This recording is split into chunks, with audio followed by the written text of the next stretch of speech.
आज हमने atomic structure में हम लोग करेंगे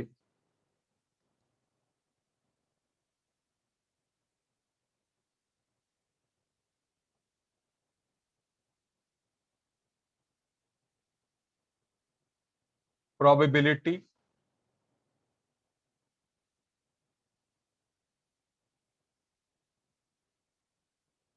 distribution curves.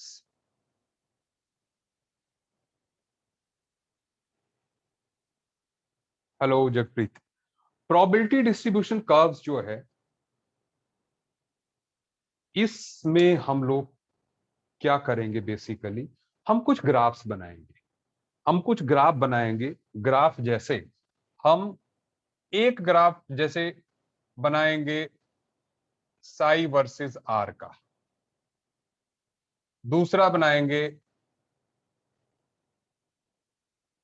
Sai square versus R का, एंड देन तीसरा बनाएंगे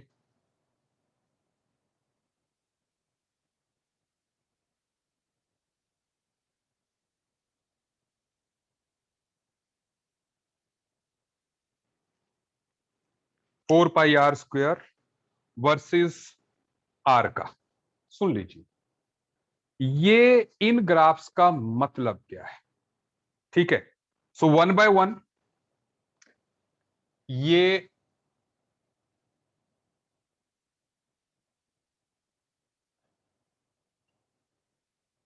एम्पलीट्यूड ऑफ इलेक्ट्रॉन वेव हो गया। ठीक है, ये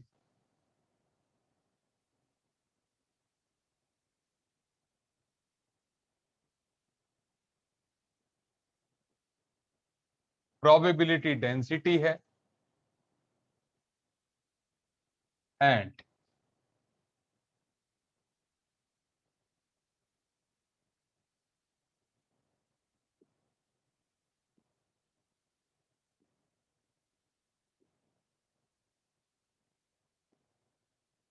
प्रोबेबिलिटी डिस्ट्रीब्यूशन।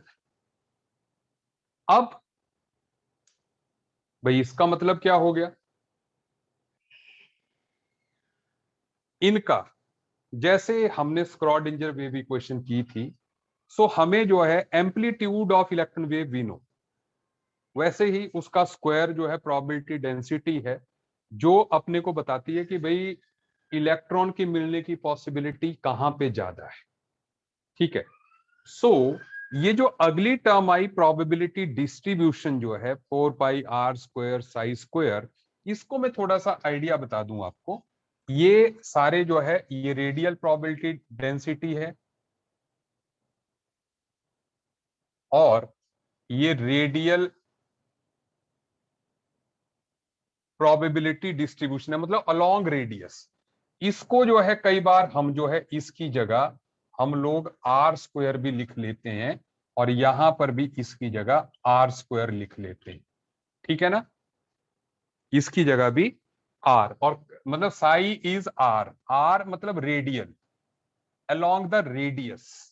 ठीक है, मतलब रेडियस के अलोंग कैसे बदलाव आ रहा है। तो मैं पहले इसको बता रहा था कि ये क्या है, कि जैसे आप न्यूक्लियस मान लीजिए, ये मान लीजिए कोई डिस्टेंस, न्यूक्लियस से डिस्टेंस आर है, फिर जो है ये जो है ये मान लो R1 है, ये R2 है।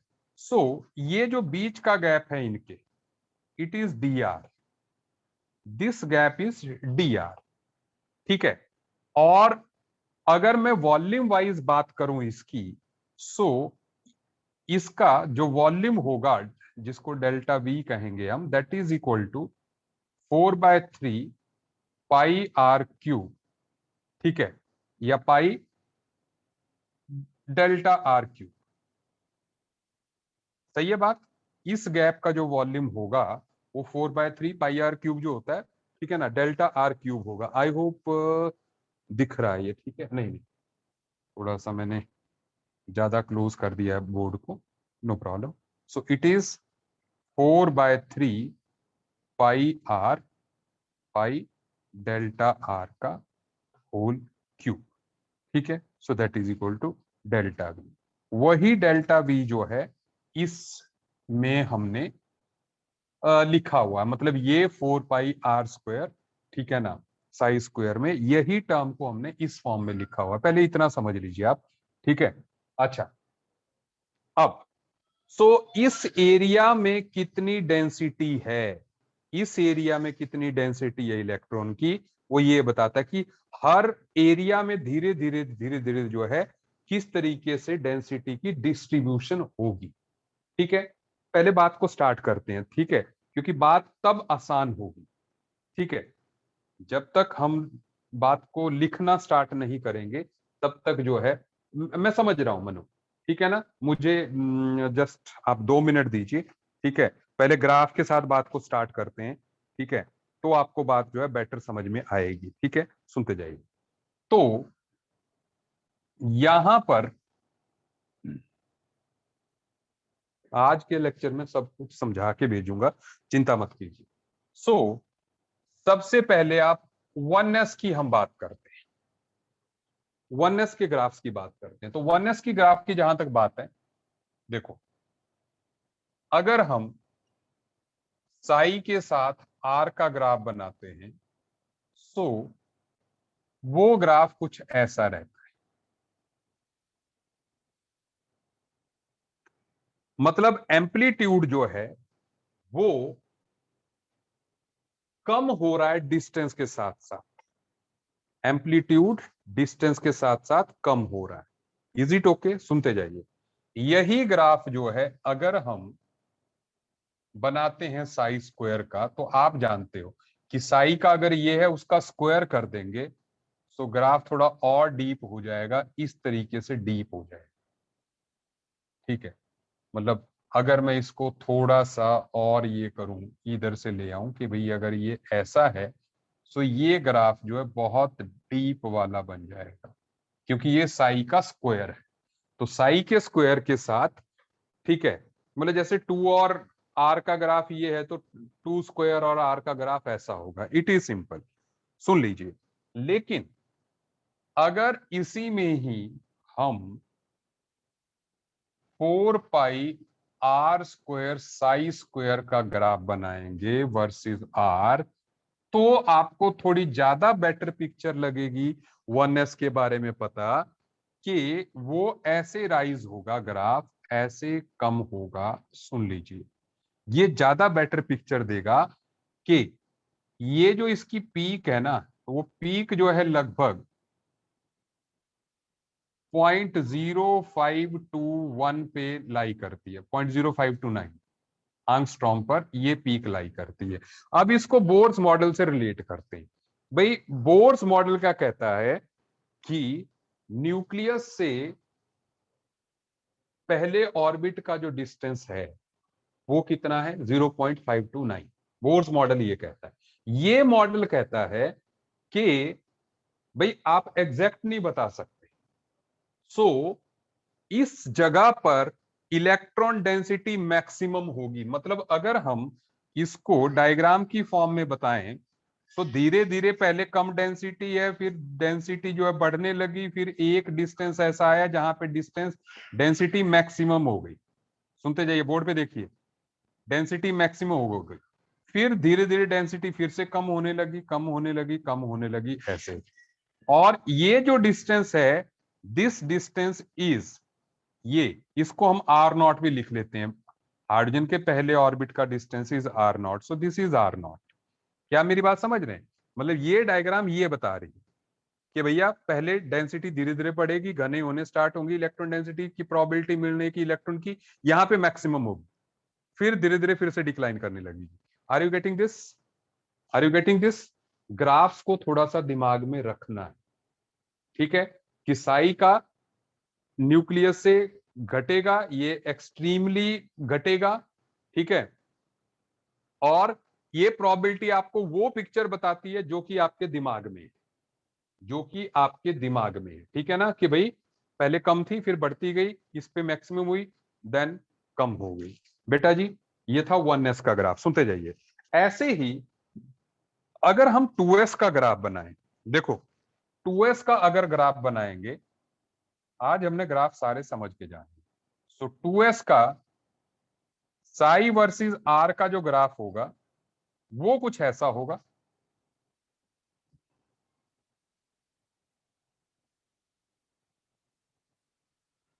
ठीक है, आर को हटाओ साइड में, ऐसे। सो एक्चुअल में यहां पर साई की वैल्यू 0 है। ठीक है, साई की वैल्यू 0 का मतलब नोड है यहां पे, क्योंकि साई स्क्वायर की वैल्यू भी यहां पर 0 आएगी। आप देखो, अभी मैं साई स्क्वायर वर्सेस आर का ग्राफ आपको दे रहा हूं।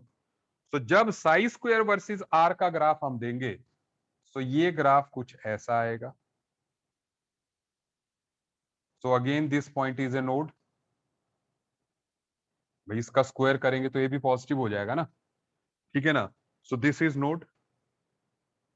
ठीक है, और अगर यही जो है हम लोग साई स्क्वायर वर्सेस, सॉरी, ये 4 पाई आर स्क्वायर वर्सेस ये साई स्क्वायर वर्सेस आर का ग्राफ देंगे, ये ज्यादा रियलिस्टिक पिक्चर देगा यहां पर, एंड देन ऐसे। ठीक है, अब ये पॉइंट क्या है, दिस इज नोड। देखो, ठीक है, ये नोड है कि पहले थोड़ी सी डेंसिटी होगी, जो लास्ट लेक्चर में मैंने बताया भी था कि पहले ये ग्राफ जो है 1s जैसा होगा, फिर जो है गैप आएगा, फिर डेंसिटी होगी। So this is node. So ये नोड यहां पर है, दिस इज, ये कम डेंसिटी, ये ज्यादा घनी डेंसिटी जो आगे बनाई हुई है, ठीक है ना। तो दिस इज, क्या आपको मेरी बात समझ में आ रही है? समझ में आने लग गई ना आप?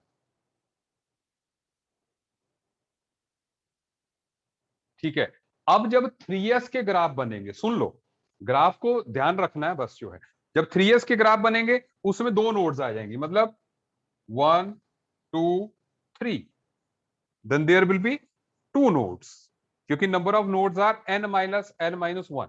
रेडियल नोड्स की ही बात कर रहे हैं यहाँ पे, एंगुलर नहीं, एंगुलर तो फिक्स हो गए, l के बराबर होंगे। ठीक है, तो 2s में एक नोड होगी, 1s में कोई भी नोड नहीं, 2s में एक होगी, 3s में दो होंगी। फिर इज इट ओके? समझ आ रही है मेरी बात? अच्छा, चलो यहां पर अब जल्दी से 3s की भी देख लेते हैं। 3s का मसला कैसा होगा, 3s का मामला मैं बस ये डायग्राम बना रहा हूं, वर्सेस आप बना लेना। 3s का ग्राफ कुछ ऐसा होगा, एंड देन ये ग्राफ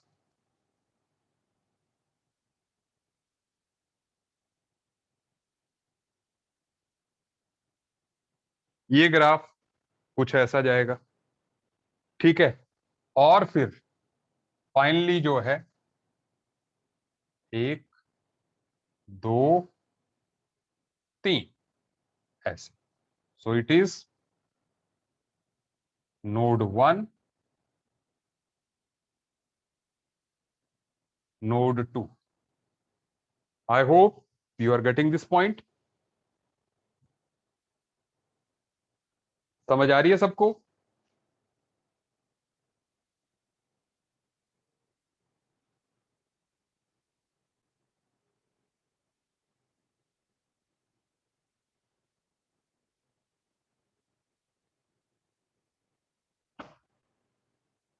इज इट ओके? तो यहां पर मतलब ये देखिए, ये इसका आर मैक्स है, यहां पर सबसे ज्यादा डेंसिटी है, तो it is R max, maximum density, ये इसका आर मैक्स है, क्योंकि सब पॉइंट्स में यहां पर सबसे ज्यादा डेंसिटी, तो ये इसके आर मैक्स हो गए, जिस डिस्टेंस पे जो है सबसे ज्यादा इलेक्ट्रॉन डेंसिटी होगी। Is it okay? चलिए आगे बढ़ते हैं। ये है एस के अलग है थोड़े से बाकी से, पी और डी से एस के थोड़े से अलग हैं, क्योंकि एस जो है न्यूक्लियस से स्टार्ट होता है, पी न्यूक्लियस से स्टार्ट नहीं होता है। एस और पी में जो डिफरेंस है वो यही है कि पी जो है वो न्यूक्लियस से स्टार्ट नहीं होता है। चलिए देखते हैं 2p का ग्राफ। तो 2p का साई वर्सेस आर जो होगा वो कुछ ऐसा है, देखते जाइए। ठीक है, और अब यहां पर जो साई स्क्वायर वर्सेस आर होगा, या मैं उसको इसकी पीक को थोड़ा छोटा कर दूं कि ये ग्राफ कुछ ऐसा होगा, तो उसी का जब स्क्वायर करेंगे तो ये ग्राफ कुछ ऐसा आ जाएगा, साई स्क्वायर वर्सेस आर। ठीक है ना, और वही 4 pi r square psi square versus R का जो ग्राफ होगा, अगेन वो भी ऐसे ही होगा कि 2p का ये इसका आर मैक्स होगा। Is it okay? अच्छा, 2p का बेटर समझने के लिए हमें जो है 3p पे जाना पड़ेगा। सो 3p के ग्राफ्स को देखिए। अब 3p के ग्राफ जो है, p या d कोई भी हो, आपका जो ग्राफ है वो 0 से स्टार्ट होगा। फिर ऐसे, ये r को मैं साइड में रख, तो ये नोड है।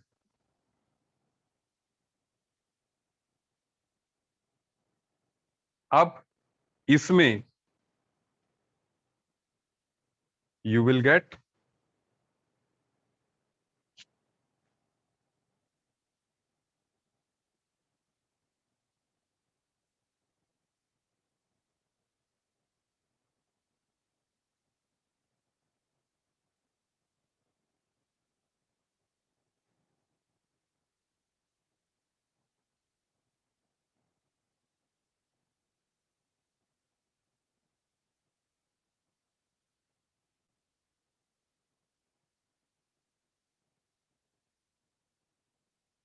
एक ही नोड है ना,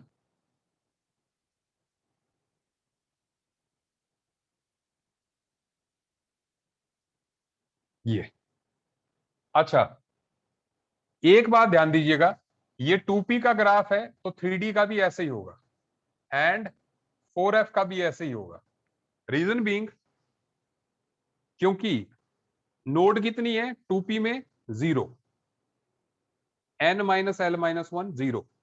तो इसमें भी 3d में भी n minus L minus one, 0, इसमें भी 0। सो 0 नोड्स वाले सभी का ऐसा होगा। ऐसे ही 3p, 4d एंड 5f वाले का ग्राफ सेम होगा, इट विल बी सेम। क्या आप मेरी बात समझते जा रहे हो बेटा जी? ग्राफ, मैंने कहा पीक बढ़ती जाएगी। ठीक है, हाँ जी, समझ आ रही है आपको बात? बहुत बढ़िया, बहुत बढ़िया। ठीक है ना, देखो बस हमें ग्राफ याद रखने हैं। पहली बात तो ये है, पहला मसला ये है कि हमें जो है ग्राफ याद हो जाए। ठीक है ना, अब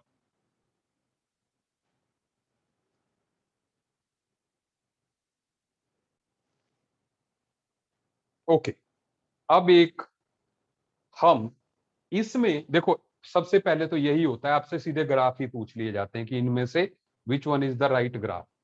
ठीक है बेटा नकुल जी, पी की एंगुलर नोड आप रेडियल प्रोबेबिलिटी डिस्ट्रीब्यूशन कर्व से नहीं पता कर सकते। यहां पर हम हेडिंग को मॉडिफाई कर देते हैं, it is radial probability distribution curve. P में नोड एंगुलर एक ही होगी, किसी भी पी में, 2p 3p 4p सब में जो है नोड एक सी होगी। Is it okay? सो ये ग्राफ हमें जो लास्ट वाला है मोस्ट रियलिस्टिक वो है, वो हमें बताता है कि न्यूक्लियस के अराउंड दूरी के साथ साथ कैसे डेंसिटी बदल रही है। Is it okay? अच्छा, अब सवाल देखते हैं। क्वेश्चन भी आप देखिए, इसमें बड़े उलझाने वाले सवाल पूछ लिए जाते हैं इसमें। ठीक है, तो आप देखिए क्वेश्चन। कब तो मैंने कहा सीधे सीधे पूछ लिए जाते हैं। कब आपने एस वाले पी और डी एफ से अलग अलग होते हैं, ये मैंने आपको बता दिया। ठीक है, एक क्वेश्चन देखें।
1/32 पाई।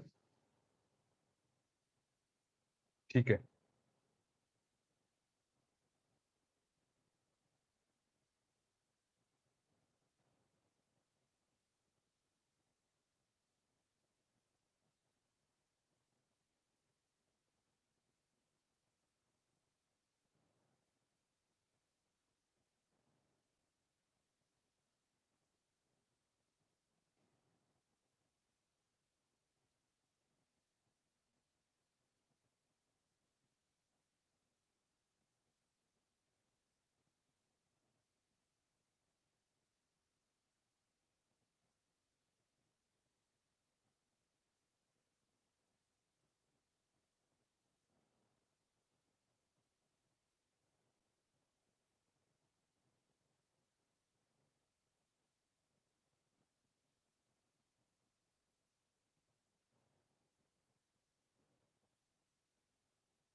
ठीक है, मेरे पास अभी तीन ही ऑप्शंस हैं, हम उसी से देख रहे हैं।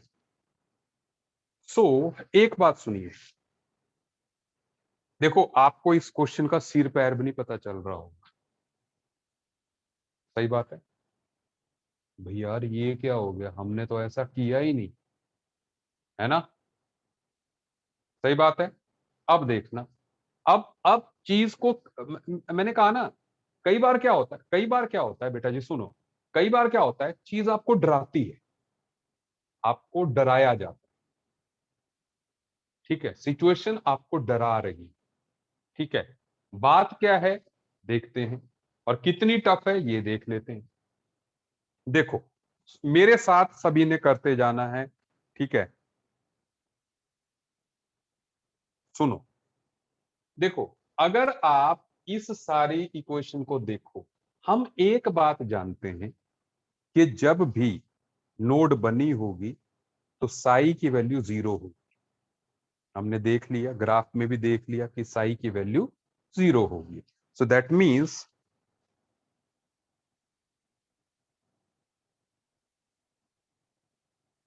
Eight node psi is equal to 0। ठीक है, सो ऐसे में हम कह सकते हैं कि 1/√32 पाई, ठीक है ना, and then 1/A0 3/2, and then 2 - R0/A0 में लिख रहा हूं। रीजन बीइंग, उसने कहा कि रेडियस R0 पे जो है रेडियल नोड बनी, सो एक्सपोनेंशियल ऑफ -R0/2 मैंने सही लिखा कि नहीं, यहां भी मैंने R0 लिखा। मैंने कहा कि क्वेश्चन में लिखा हुआ ना कि रेडियस R जब R0 के बराबर होता है तब जो है नोड बनती है। ये जो A0 होता है ना, वैसे में जनरल हमें इस इक्वेशन में जरूरत नहीं पड़ेगी। A0 is generally radius of first orbit of hydrogen. A0 उससे रिप्रेजेंट किया जाता है। ठीक है ना, देखते हैं अपने को कितनी जरूरत पड़ती है। लेकिन एक बात देखिए, इस इक्वेशन को जीरो करने के लिए, सबका ध्यान बोर्ड पे, पहली बात, ये टर्म कभी भी जीरो नहीं हो सकती, क्योंकि ठीक है 32 पाई जो है, ठीक है 32 पाई कभी भी जो है जीरो नहीं होने वाला। ये भी टर्म नोन है, ये भी टर्म नोन है, तो ये जो है कभी भी नहीं होने वाली है जीरो। दूसरी बात, ये टर्म भी कभी जीरो नहीं हो सकती, क्योंकि ए नॉट एक कांस्टेंट वैल्यू है, ठीक है ना। जैसे मैंने कहा कि पहला ऑर्बिट हाइड्रोजन का, या कुछ भी वैल्यू होगी, पहले ऑर्बिट की कुछ तो वैल्यू होगी ना, तो ये वैल्यू कभी जीरो नहीं हो सकती, ठीक है ना। ए नॉट की कुछ ना कुछ तो, ए नॉट की वैल्यू जीरो नहीं हो सकती, रेडियस की वैल्यू, ठीक है ना, जीरो नहीं हो सकती। अच्छा, दूसरी बात, ये एक्सपोनेंशियल वाली टर्म है, मतलब अगर ये वैल्यू जीरो भी हो जाएगी तो ये वन आएगा, तो ऐसे में ये वैल्यू भी किसी भी स्थिति में जीरो नहीं होगी। तो जीरो होने के लिए सिर्फ ये बचता है। सो दैट मीन्स इसको जीरो करने के लिए 2 - R0/A0 should be equal to zero, ठीक है ना। सो इससे आ जाएगा R0 is equal to twice of A0। आप बोलो, समझ में आई कि बात की नहीं?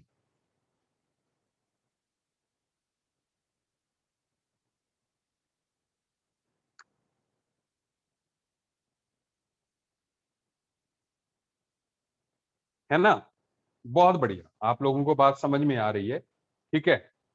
और ये बता दूं, ये क्वेश्चन जेई मेंस में आ चुका है, ठीक है। जेई मेंस में आ चुका है, तो मतलब एम्स या नीट में आप जो है इसको एक्सपेक्ट करें कि ये आएगा। ऐसा मतलब कुछ भी हो, उसने कुछ नहीं पूछा आपसे, ठीक है ना, उसने एटॉमिक स्ट्रक्चर का कुछ भी नहीं पूछा आपसे, ठीक है। उसने सिर्फ ये देखा कि आप घबरा तो नहीं रहे हो बड़ी क्वेश्चन देख के, ठीक है। मतलब क्या आपको सुपरफिशियली टर्म्स पता है कि नहीं, मतलब करना क्या था, ये जीरो करना था और ये देखना था कि इनमें से कौन सी वैल्यू जीरो हो सकती है। कई तो हो ही नहीं सकती ना, ये भी नहीं हो सकती, ये भी नहीं हो सकती, ये भी नहीं हो सकती, तो सिंपल ये हो सकती है 2 - समथिंग, ये जीरो हो सकती है कि अगर ये टू आ गया तो बस, तो हो गया, ठीक है। चलिए, सो इस तरीके से जो है क्वेश्चन जो है पूछ लिए जाते हैं। अच्छा,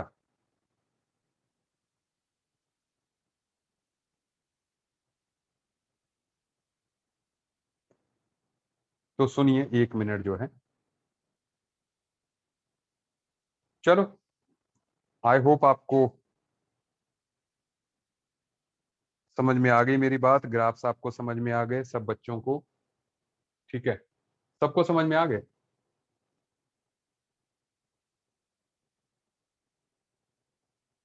ठीक है,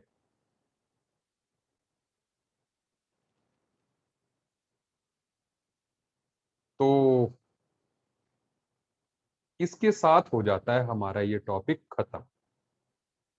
नहीं, इसके साथ जो है हमारा एटॉमिक स्ट्रक्चर जो है हो जाता है खत्म, ठीक है।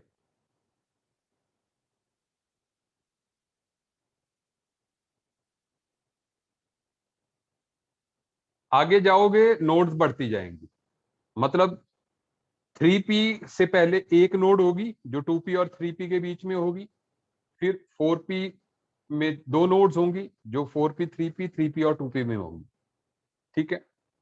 और 5p में तीन, 6p में चार, 7p में पांच, ऐसे इंक्रीज होती है। Is it okay? I hope बढ़िया से आपको बात समझ में आ गई, ग्राफ भी आ गए, ठीक है ना। ग्राफ वो सीधे सीधे ग्राफ ही पूछेगा, हमने तीनों तरह के ग्राफ्स कर लिए, ठीक है। और या तो ऐसा क्वेश्चन जो है, लेकिन मेडिकल में ऐसा क्वेश्चन पूछा जाना बहुत अनयूजुअल है, लेकिन हो सकता है, तो मैंने कहा कि भाई ठीक है। अच्छा, तो ये हो गया एक पार्ट, ठीक है, मिटा दूं मैं इसको। और बताइए, आपकी पढ़ाई कैसी चल रही है आजकल, क्या पढ़ रहे हो आप आजकल?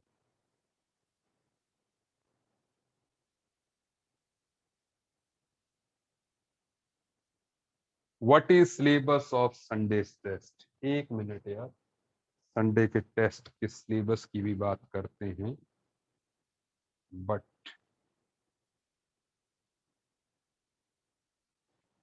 कौन बोल रहा है संडे का टेस्ट का सिलेबस?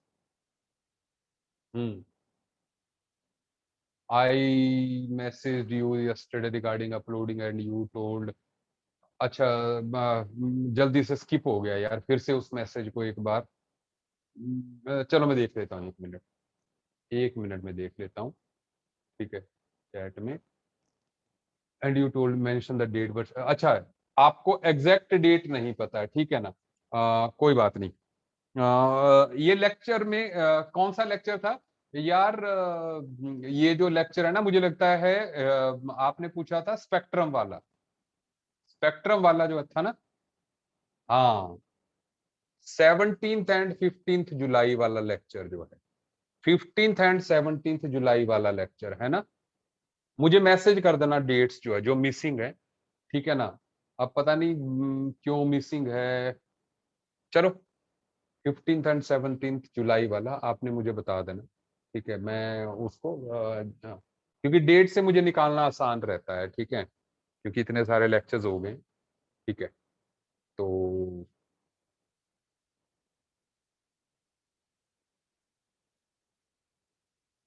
हम्म। हाँ हाँ, आज का लेक्चर तो अपलोड हो जाएगा, ठीक है। चलिए। अच्छा, कईयों के स्कूल में कनिष्क के लेक्चर ये स्कूल में स्टार्ट हो रहा है। अच्छा, तो क्या पढ़ा रहे हैं उसमें? पढ़ा क्या रहे हैं आप? संचित कह रहा है कि मुझे कौन सी रिफ्रेशर खरीदनी चाहिए। एनसीईआरटी ले लो।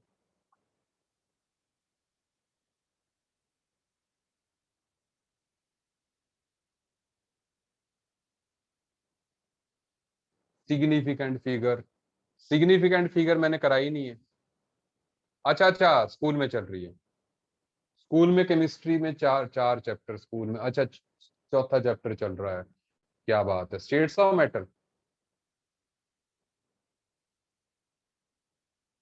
चल, हम तो अभी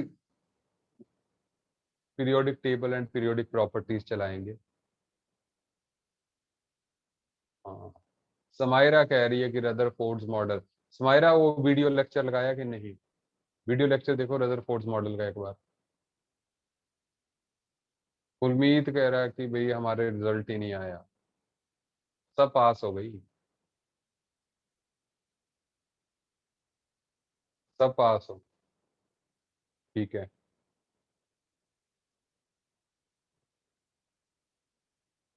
एग्जाम है हमारे 2 अगस्त से। अच्छा।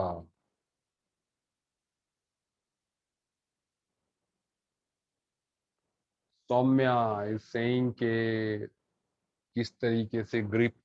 देखो सौम्या जी, ग्रिप के लिए बात पता क्या है? ग्रिप के लिए इस कोरोना टाइम में जो है ना, ग्रिप बनाना मतलब बड़ा पेचीदा काम है।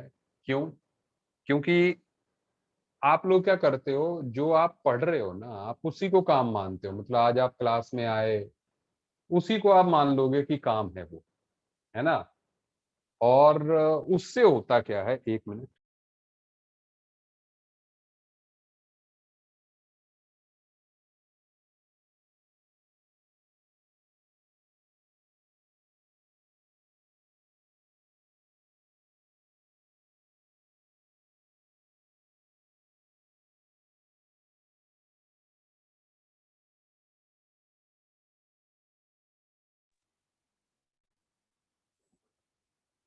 अच्छा, so what I am saying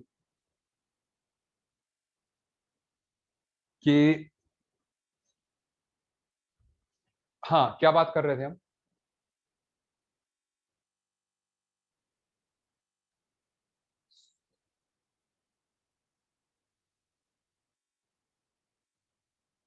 आपकी क्लासेस नहीं लग रही? किस चीज की क्लासेस नहीं लग रही?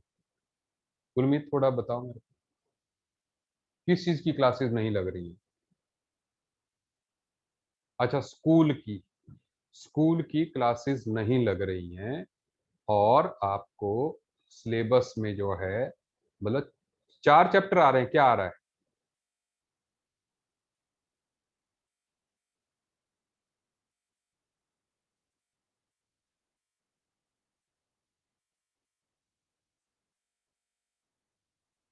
लेकिन टेस्ट में 2 चैप्टर्स जो है वो तो फर्स्ट 2 ही आ रहे होंगे ना, वो तो आपने कर भी लिया यहाँ पे। हाँ, हम बात कर रहे थे ग्रिप की। जो है ग्रिप का मसला पता है क्या है, आपको जो पैकेज मिलता है ना, मतलब एटलीस्ट आप उसका लेवल 1 कर लिया करें, जो ऑब्जेक्टिव होता है। ऑब्जेक्टिव एक्सरसाइज होती है ना पहली जो है हमारी, अगर आप उसको भी पूरी कर लेंगे तो आपका ग्रिप बन जाएगा। मतलब इतना बन जाएगा कि फिर कभी अगर ओपन हुआ, ये जो मटेरियल है ना, ये तो ऑफलाइन वाला है, तो फुल फ्लेज्ड मटेरियल देते हैं हम आपको। अगर आप इसकी ऑब्जेक्टिव एक्सरसाइज भी कर लें एक, तो आपके दिमाग में जो है कॉन्सेप्ट्स रहेंगे। जैसे ही ऑफलाइन होगा वैसे जो है आप जो है सब्जेक्टिव क्वेश्चंस भी करिए, फिर बाकी सारे भी कर सकते हैं, ठीक है ना। लेकिन आप लोग लैग कर रहे हो प्रैक्टिस में, क्योंकि घर में रह के ना आप कंपटीशन करना भूल गए हो। आप सिर्फ पढ़ाई कर रहे हो। आपको लगता है कि दुनिया में मैं ही हूँ बस जो है जो पढ़ रहा है पढ़ रही है, ठीक है ना। बाकी तो जो है मतलब कोरोना तक खत्म हो जाएंगे तो आईआईटी का या नीट का एग्जाम देने में अकेला जाऊंगा और अकेला मैं ही सिलेक्ट हो जाऊंगा, ठीक है। ऐसा सोचते हो ना आप? नहीं, तो ऐसा तो नहीं है। तो इसलिए मतलब कंपटीशन कम होगा, है ना, कम होगा कंपटीशन। लेकिन ऐसा नहीं है कि बिल्कुल ही नहीं होगा, है ना। तो कम कंपटीशन के लिए कम से कम एक मिनिमम थ्रेशोल्ड रखिए। मैंने कहा कि objective, I want to request regarding weekly test that rather than giving full chapters to choose some topics. हम चूज तो कर सकते हैं बट ऐसा हम करेंगे नहीं, ठीक है। रीजन बीइंग के आप लोग ना ही स्कूल जाते हो, ठीक है ना, सारा दिन घर में पढ़ पढ़ते ही हो, ठीक है ना। और अगर इस स्थिति में भी आपके पास टाइम नहीं होगा तो कब होगा, है ना। हम तो ये मान के चलते हैं कि it is ideal situation to study at least. क्योंकि जो कोरोना के टाइम पे इस टाइम पे भी बहाना मार रहा है कि मेरे पास टाइम नहीं है, तो उसके पास कभी भी नहीं होगा। आर एन ये कंफर्म राहुल जी से करना कि ऑब्जेक्टिव है कि सब्जेक्टिव है, ठीक है। मुझे लगता है सब्जेक्टिव है, ठीक है। तो इसलिए हम मान के चलते हैं कि it is ideal time to study, ठीक है ना। तो जो घर में बैठा हुआ है वो सारे टॉपिक्स देगा, ठीक है ना।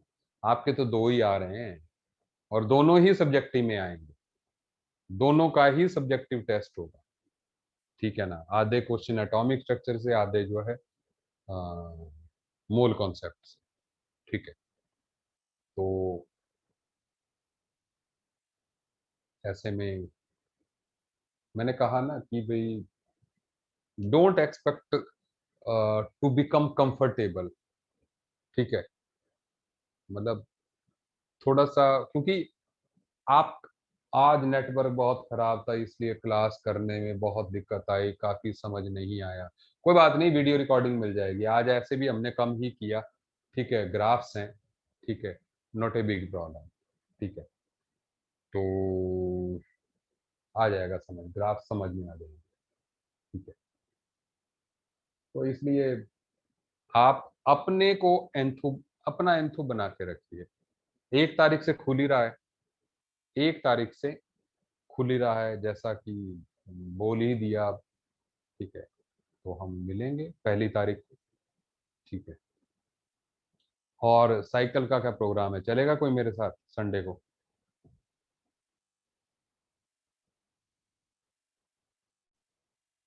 ठीक है, 2 तो हो गए, 3 हो गए, ठीक है। 4, 5, 6, 7, अच्छा, संडे को पेपर है।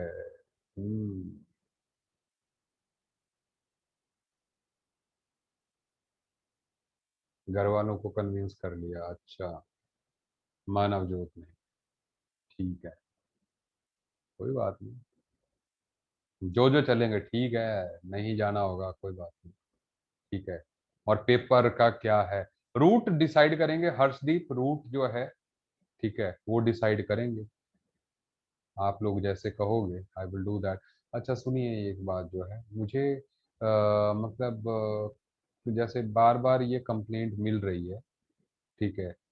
हाँ देखते हैं मांडा जू वाला या दूसरा उनमें। मुझे बार बार ये मिल रही है कंप्लेंट कि भैया आप लोग डाउट क्लासेस नहीं लगा रहे हो मॉर्निंग में, है ना। आप डाउट क्लास के टाइम पे सोए रहते, ठीक है। पेरेंट्स भी बोल रहे हैं, टीचर भी बोल रहे हैं, ठीक है ना। ऐसा क्यों हो रहा है, सूजन लगाता है।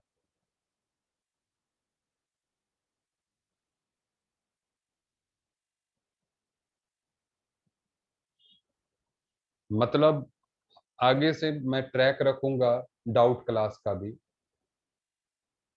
आगे से मैं डाउट, हर्षदीप कह रही है सुबह स्कूल की क्लास होती है। हर्षदीप मुझे नहीं लगता है, मुझे लगता है तुम बहाना मार रही हो।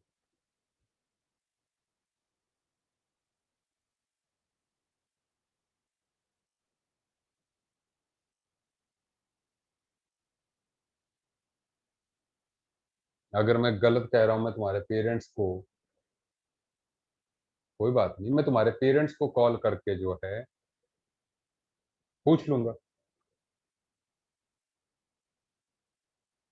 ठीक है। So then we will get to know, ठीक है। आ जाएगा कॉल जो है।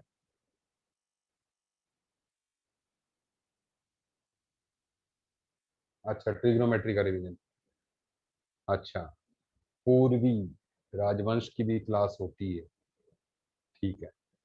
तो डाउट का टाइमिंग बताओ ना, डाउट किस टाइम पे लें भाई। डाउट्स के लिए हमने जब क्लास दी आपको और आप क्लास नहीं लगा रहे हो, फिर आप बोलोगे कि सर डाउट्स नहीं हुए हमारे, हम क्या करें बोलो। हमने तो उस टाइम पे लगाई जिस टाइम पे स्कूल की क्लास नहीं होती है, 7 से 8, ठीक है।